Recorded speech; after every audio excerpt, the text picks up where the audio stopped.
Hi, this is Alan Boris, and this is the first of two lectures in the section on territory and place names, cultures, culture areas, and native organizations of Cook Inlet.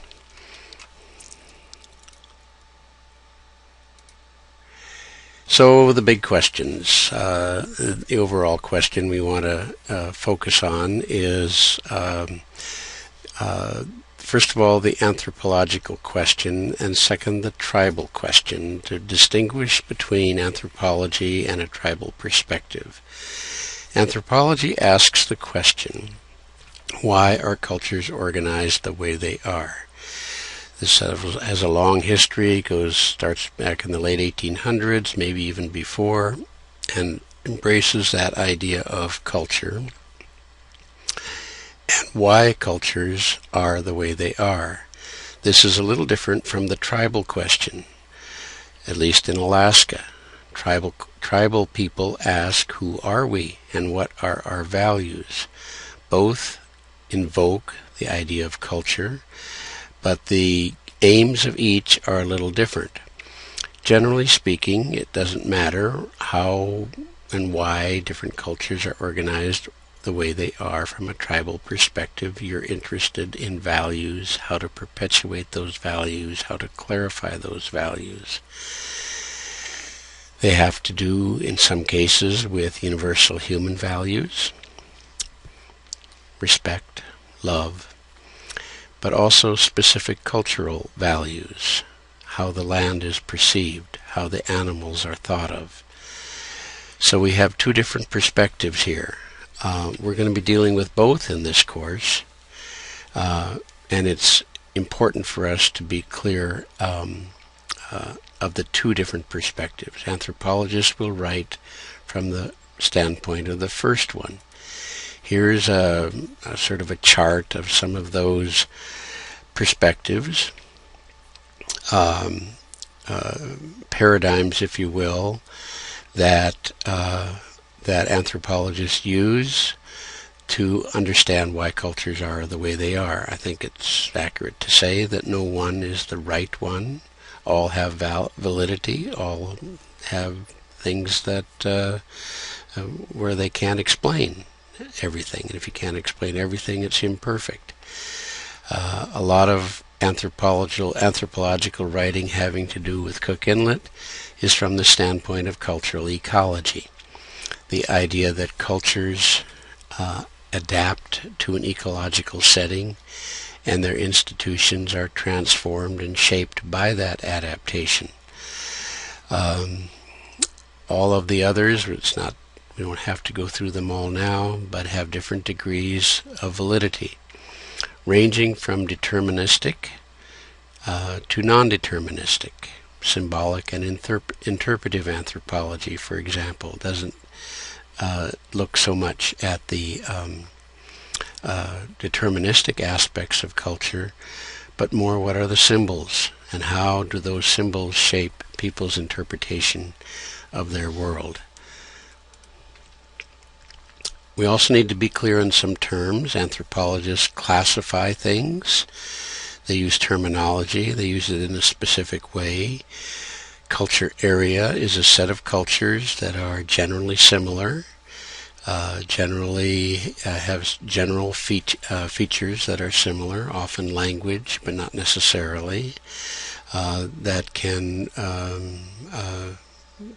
that cause for communication between one culture or another in an area. A culture, then, is that specifically bound unit that people identify with, and or they identify with a regional band. These terms are similar in many ways to the idea of a language family, a group of languages that have a similar structure, a similar grammar, a similar sound system, but are discrete as languages, and within languages you have dialects often. Dialects are sometimes regional. They can also be gender. Dialects, they can be according to class dialects. They certainly can be according to age dialects. So these are sort of similar levels of classification. The DeNina of the Kenai River, for example, would be considered part of the western subarctic culture area. The term is DeNina. It both reflects the language and the culture.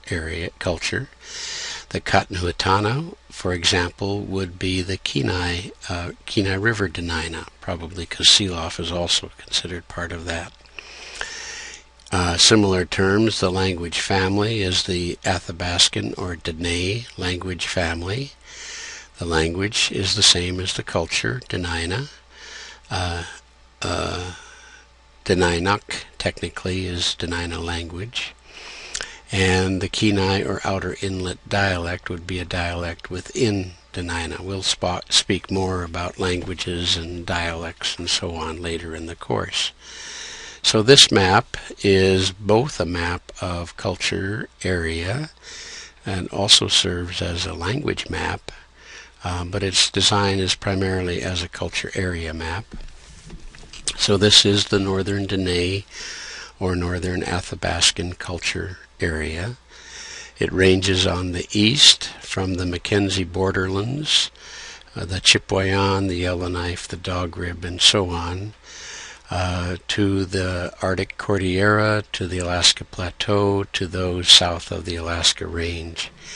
This terminology is primarily from James Van Stone, written in a book called Athabascan Adaptations. The meaning of the colors are this. What on my screen is sort of the tan area to the right, or the peach area, I guess, to the right, where the Chipewyan, beaver, hare, and so on, the Mackenzie borderlands are. This is, from a subsistence standpoint, these are primarily caribou hunters. There are no anadromous fish in this area, or if there are, they're not of substantial amount. There are no salmon, in other words. There's a lot of whitefish, but they're lake fish. They don't migrate. The caribou do migrate. So as a primary subsistence food, the people are highly nomadic, small groups, small bands, moving about, nomadic in the sense, not necessarily the sense of aimless wandering, but nomadic in the sense of following a seasonal round, but being very flexible to be able to follow the movement of caribou herds. They don't live in substantial houses. They live in tents, even in winter, and they're, as I say, highly nomadic.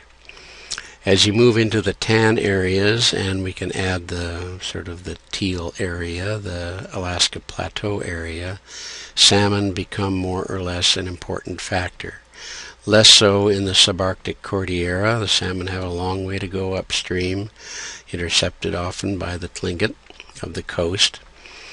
But nevertheless, salmon are important, as are caribou and other foods, so sort of a mixed area, still tending to be nomadic.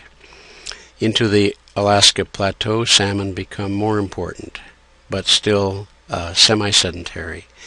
When you get to the area south of the Alaska Range, the DeNina and the Atna are sedentary groups because they are primarily salmon fishers. The salmon come to them. You have your village in a place where the salmon will come, and you also supplement that with other foods, of course, caribou hunting, bear, many plants collected, much of what we'll talk about when we talk about subsistence for the DeNina.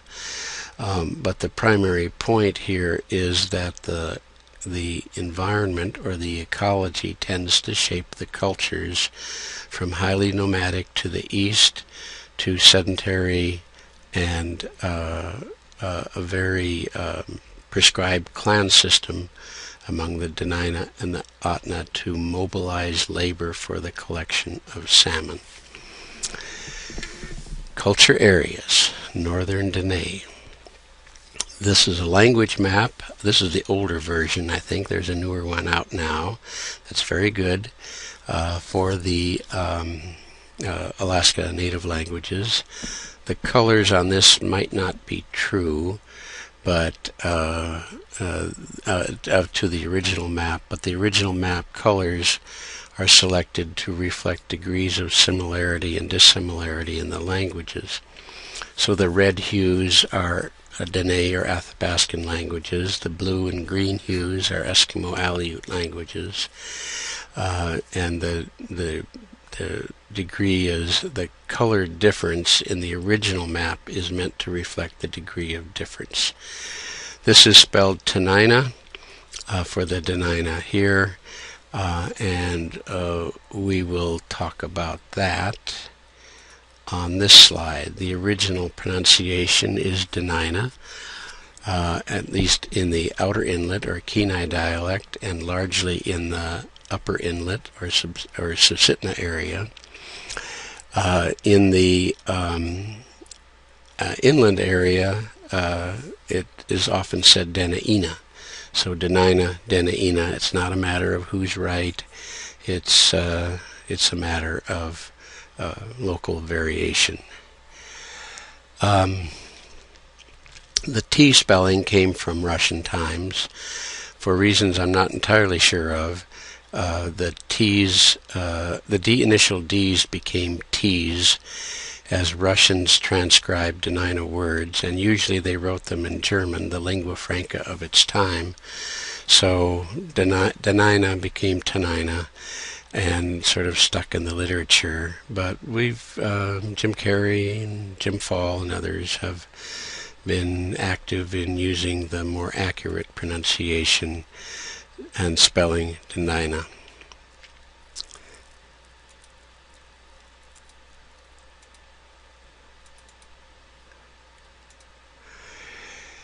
So this is one map of many of DeNina territory.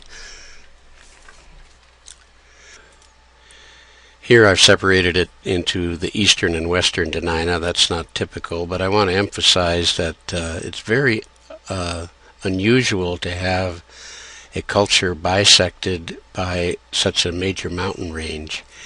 The Chigmit Mountains are substantial, and the Alaska Range to the north are substantial. There's only a few passes that go through, four that were regularly used anyway, and they are arduous. It's an arduous journey. So in many ways, the western DeNina, that is, be the Iliamna and inland dialect people, have a slightly different history than the Kenai Peninsula and Susitna area DeNina, not also exacerbated by the fact that the bulk of western population is now in this Cook Inlet Basin area. The important villages are for the upper inlet: Tyonek, Alexander Creek, Susitna, Croto Creek, Montana Creek, Kinnick, and Eklutna. Pedro Bay and Old Iliamna were the important villages down on Iliamna Lake. And Dalton, Lime Village, and Stony River were important in the inland area. The Seldovia dialect is now extinct. And in Kenai, the Kenai, Tyonek, or outer inlet, Nikiski, Custatan, Polly Creek, and other villages now abandoned were important in that area. So we want to distinguish between the terms culture, tribe, and language. Culture, group of people who share a territory, normally a language, material culture, and social and political organization. A tribe being used more from Alaska Native terminology, roughly equivalent to culture, and then language is of course a linguistic term. If I could speak a little bit, oops, I skipped one here. These are the DeNina regional bands. Band identification would have been important to the DeNina, and they would have known which band they were part of. The band identification probably started to drop out in mid-century, mid-20th century, but people still roughly tend to associate with various bands, although some have disappeared, like the Mulchatna is no longer occupied by DeNina, although it's used by DeNina. This is a map of the Kenai River area showing the place names of the Kenai River area. This is part of a website that you will be directed to, and you can find it easily by searching for Kenai DeNina language and click on the territory and place name section of that, and this map would be there, and you could click on, for example, Schlachach, and up would come a picture of Schlachach, and you can click on hearing Peter Kalifornsky say the word in DeNina and see its translation into English. So we'll use that a lot, and I hope you go there, and there's a few other images of it. Here's the Kasilof River area. This is a work in progress, but it takes a long time to get the pictures, get the audio, build the website, but I hope you appreciate it. For the Kenai Peninsula, often the name, is it Katnuatana or Kenaitsi? Katnuatana is the traditional name. Kenaitsi it derives from Russians, of course, the Aitsi. One thought is that it derives from Kenaiut, which is an Alutiiq word for people of the Kenai River. Ayut meaning similar to Aitsi in Alutiiq. The Ken, however, is still not explained, and it almost certainly derives from the stem Ken, which means a flat. So here's Kenai.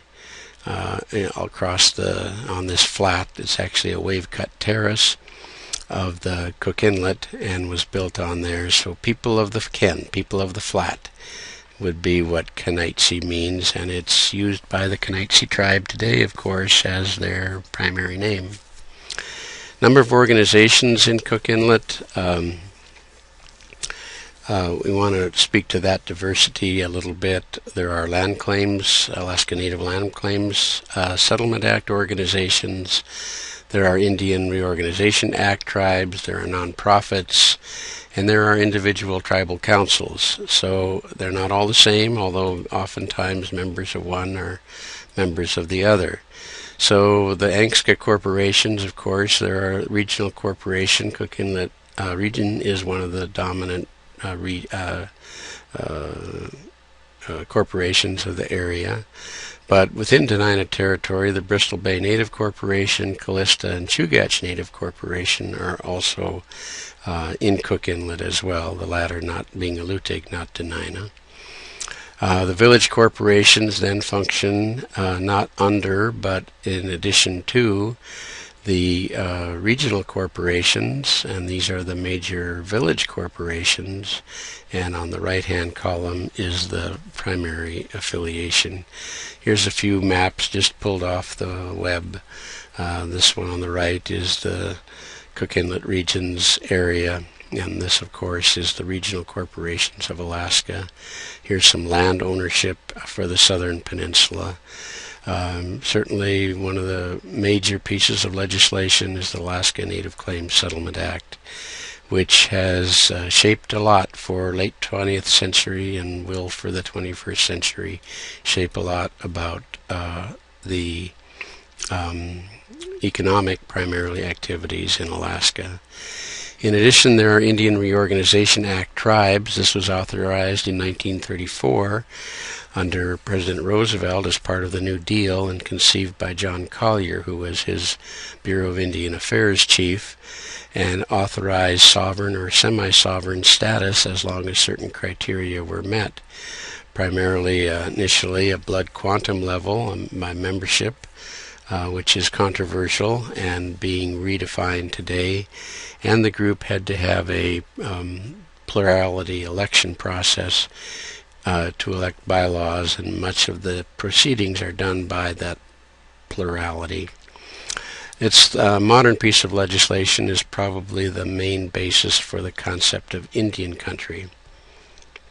What it effectively does is allows tribes to receive and spend federal funds for health, education, elder care, courts, and so on. The Kenaitsi Tribe IRA was organized as an association in 1962 and organized as an IRA tribe in 1971, and now the name tends to be used the sovereign nation of the Kenaitze. Native village of Tyonek was established in 1936 as an IRA tribe very early, and the Seldovia village tribe is also an IRA tribe. There may be other tribes now. They can get defined by by federal authorization. There are numerous non-profit organizations. The Alaska Federation of Natives is well known.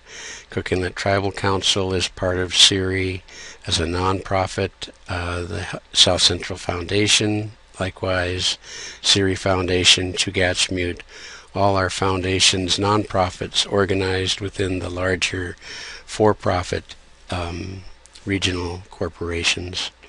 And last, there's a number of village councils which function within the village.